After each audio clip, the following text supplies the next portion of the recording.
Friend, welcome to my YouTube channel biology all in one. आज के इस video में हम आपको कोलेरा टॉक्सिन और उसकी एक्शन मैकेनिज्म के बारे में जानकारी देंगे। आई होप दोस्तों आपको मेरे वीडियो जो है वो पसंद आ रहे हैं। अगर आपको मेरे वीडियो पसंद आ रहे हैं तो हमारे चैनल को सब्सक्राइब करें और साथ ही बेल आइकन को भी प्रेस करें ताकि हमारे वीडियो की नोटिफिकेशन सबसे पहले आप तक पहुंच सके। आइए दोस्तों अब बात करते हैं कोलेरा टॉक्सिन के बारे में। कोलेरा टॉक्सिन एक AB टाइप एंटेरोटॉक्सिन होता है। हमने इसको AB टाइप इसलिए कहा है क्योंकि ये एक सिंगल A सब यूनिट और 5 आइडेंटिकल B सब यूनिट का बना हुआ एक टॉक्सिन होता है, जिसमें से इसकी जो A सब यूनिट होती है उसके पास कैटालिटिक प्रॉपर्टी प्रेजेंट होती है और जो इसकी B सब यूनिट होती है वो इसकी हेल्प करती है रिसेप्टर बाइंडिंग में at the time of cell entry. Cholera toxin को एंटेरोटॉक्सिन इसलिए कहा गया है क्योंकि एंटेरोटॉक्सिन वो टॉक्सिन होते हैं जो हमारी इंटेस्टाइनल सेल को टारगेट करके उन सेलों को इन्फेक्ट करने का काम करते हैं।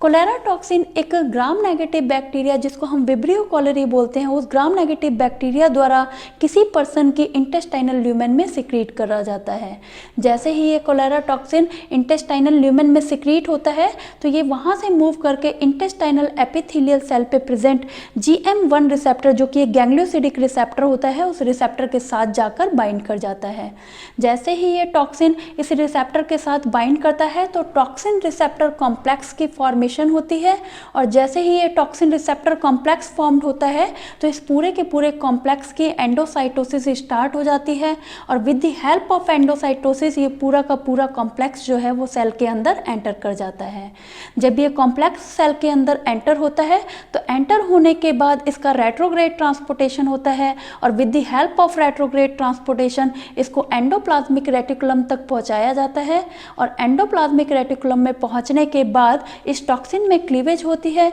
जिसकी वजह से इसकी जो कैटालिटिक यूनिट होती है उसको साइटोसोल में रिलीज कर दिया जाता है। कैटालिटिक यूनिट जैसे ही साइटोसोल में रिलीज होती है तो ये मूव करके सेल मेम्ब्रेन के पास चली जाती है और मेम्ब्रेन में प्रेजेंट GPCR रिसेप्टर बाउंड जो G प्रोटीन है उस G प्रोटीन का ये ADP राइबोसाइलेशन कर देती है। मीन्स उस G प्रोटीन के आर्जिनिन रेजिड्यू पर ये ADP राइबोस शुगर अटैच कर देती है, जिसकी वजह से ये G प्रोटीन जो है वो एक्टिवेट हो जाती है। जब ये G प्रोटीन एक्टिवेट होती है तो ये टारगेट करती है मेम्ब्रेन बाउंड एंजाइम, जिसको हम एडिनाइलेट साइक्लेज एंजाइम बोलते हैं। उस एंजाइम को टारगेट करके ये उस एंजाइम को एक्टिवेट करवा देती है और जब ये एंजाइम एक्टिवेट होता है तो ये साइटोसोल में प्रेजेंट जो ATP है उसका यूज़ करके साइक्लिक AMP की फॉर्मेशन करवाने लगता है और बहुत सारा साइक्लिक AMP बनाकर उसको साइटोसोल में रिलीज कर देता है।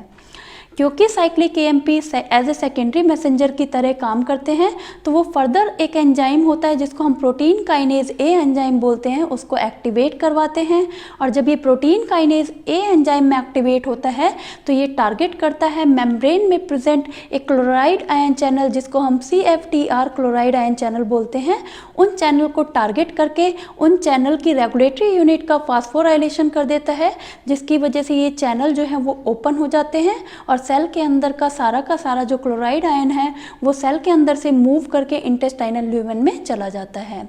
और for balancing the negative charge ion cell के अंदर का जो सोडियम और पोटेशियम है वो भी सेल के अंदर से मूव करके इंटेस्टाइनल ल्यूमेन में चला जाता है। इस तरह से सेल के अंदर का सारा जो इलेक्ट्रोलाइट है वो सेल के अंदर से मूव करके इंटेस्टाइनल ल्यूमेन में चला जाता है, जिसकी वजह से सेल के अंदर एक हाइपोटोनिक कंडीशन क्रिएट हो जाती है।